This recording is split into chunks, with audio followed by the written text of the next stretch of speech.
Protecting where we call home is essential to our lives and our well-being.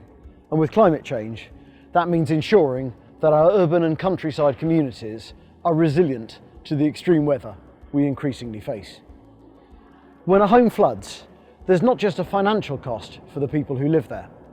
The emotional cost that comes with seeing a lifetime's possessions lost or damaged can be devastating. And after the storm, when the clean-up starts, there's also another cost to consider. And that cost is one of carbon emissions. Every time a property floods, there's a carbon footprint that comes with the repairs, which in turn further contributes to the challenges of climate change. Analysis we've just completed suggests that the carbon cost of a UK flooded home without any resilience measures in place could be the equivalent to 6.5 return flights from London to New York. In 2021, we outlined in Aviva's first Building Future Communities report 7 essential steps for improving the sustainability of homes and businesses and helping the UK become more climate ready. These included working to build resilience into our communities through strengthening planning regulations, collaborating across all stages of the building process and the materials used, and encouraging property resilience.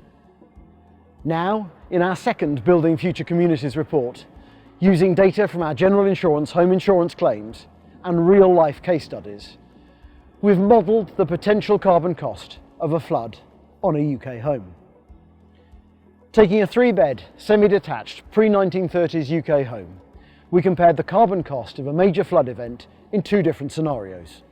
One, when the property had no flood resilience measures installed, and the second, with simple measures installed, such as flood doors, sealed brickwork, and raised electrical points.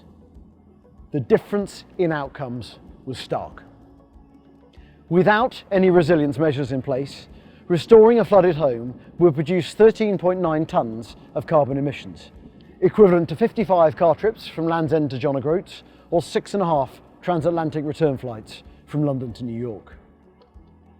We also found a major flood would lead to 750 millimetres of floodwater in the home and mean homeowners would have to move out for a considerable period. Not surprisingly, the largest carbon impact in the flooded home came from replacing contents and restoring the building. By contrast, simple flood resilience measures led to a 64% reduction in the carbon cost of a flood and reduced the depth of the floodwater to only 20 to 30 millimetres. And that's the difference between having to move out or being able to stay in your own home. Until we consider how our UK property stock is prepared for a future of extreme weather, the more likely it is that we'll see storms, floods and heat waves having a lasting impact on people's homes and lives, as well as their businesses and livelihoods. Collective action is needed. Insurers have a role to play with their expertise in risk management, but so do government, policymakers, planning authorities, and the broader construction industry, as well as communities and householders. We need to act now to ensure that our new and existing homes are resilient and robust for the effects of extreme weather.